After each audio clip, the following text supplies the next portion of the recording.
It's an exciting day for me today. I mean, going back to Egerton Park, where cricket sort of started for me, in the fact that I played regularly. That's where you got to bat, bowl, field in every position, and it was great fun. I do love nipping back there. It really is a family club. Great memories of it, and looking forward to seeing a lot of familiar faces today. Next left, I think it is, that we drive in. You could always tell when the cricket season was getting close. On a Saturday, there'd always be a football game going on the right-hand side here. And when the strikers missed a goal, you'd have to go and boot the ball back. It would come onto our field. It's not changed much, I must admit. My last game here must have been 2004. I'm looking forward to seeing inside the changing rooms to see if they've improved. I don't think they've changed since the 70s.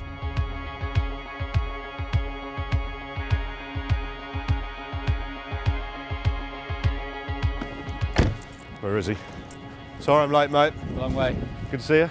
Welcome. Thank you. This is where it all started, was it? It is where it all started, where it all began. I was going to say, what age were you when you started?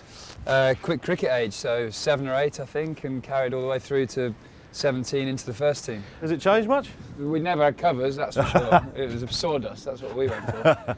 We didn't have the nets. So yeah, there's been quite a lot of improvements. It was a beautiful ground.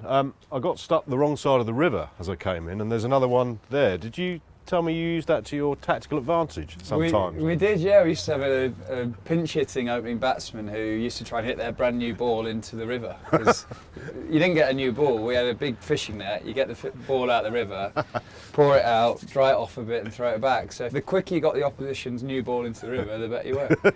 Come and introduce me to the chairman, because I know he's an integral part of this club. Hi, David. Hi, good afternoon. Good David Glover, chairman. Steve, good afternoon. Nice to see you again. Let's go inside, shall we? Thank you very much.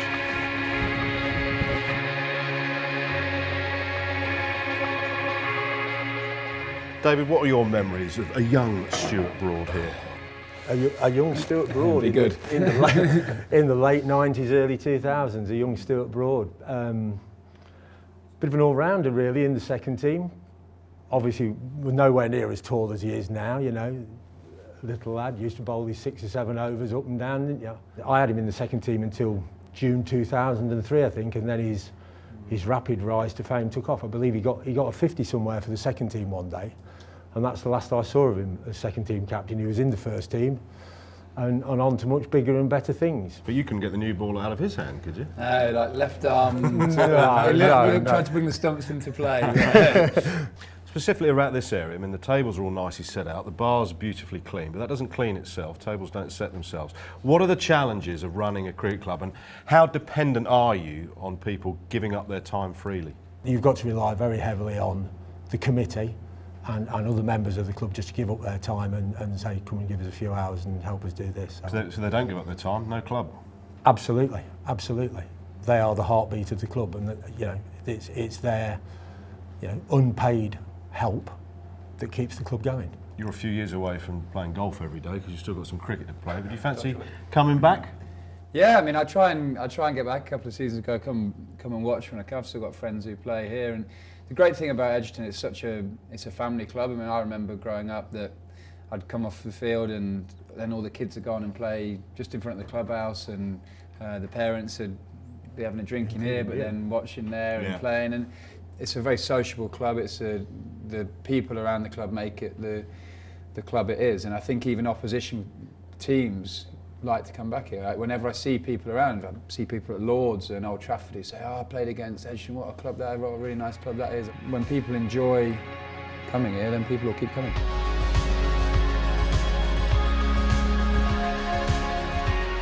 Lovely cosy little dressing room here. I mean, you've been in some of the biggest in the world, MCG, Lords, all that sort of stuff, but taking you back when you were a younger guy into this dressing room in the first team, playing cricket with grown men, it's quite an eye-opener, isn't it? You have to grow up pretty quick. Yeah, this room is where sport almost got competitive for me, if you know what I mean. You play quick cricket and you're sort of just having fun learning your trade, but you step in as a 12, 14-year-old kid into an adult changing room while you're playing for points on a Saturday. So this is where I heard my first sort of team talk of making sure we set the tone and all the stuff that still goes on to this day. So I'll always have great memories of this change room. Yeah, it's not the most glamorous of it. No, it has improved slightly. But yeah, this is where sport gave me that extra buzz of competitiveness, and that's certainly the buzz that I thrive off the most.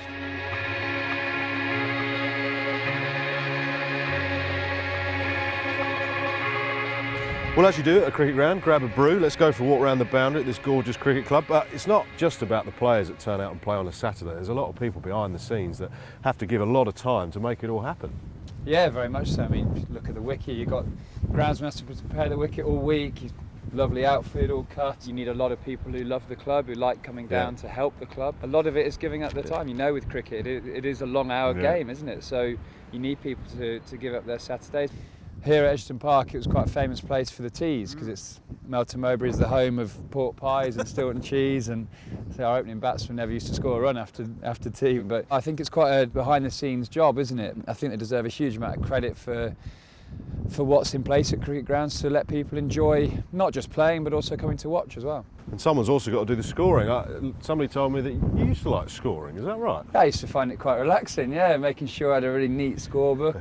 Looking ahead to this summer, we'll start with the Test matches and Sri Lanka. I mean, the first two, Headingley and Durham, does that give England a big advantage with those conditions? It should do. I mean, our actual results record at Headingley is not fantastic. Sri Lanka beat us in England last time, which hurt us a lot. They've got some dangerous players, so there'll be a lot of motivation to put that right. Right, we're going to get wet. Should we go inside? Yeah. Okay, bye-bye. Stuart hung around for a Q&A with some of the club's members and friends and took part in a wine tasting that evening in an event organised to bring the club together before the start of the new season. The work of the volunteers behind the scenes, with a little help from Stuart, has got Egerton Park ready for this new season. Volunteers are the heartbeats of their clubs, and the same will be happening at many cricket clubs up and down the country, which is fantastic to see. Here's to another successful season.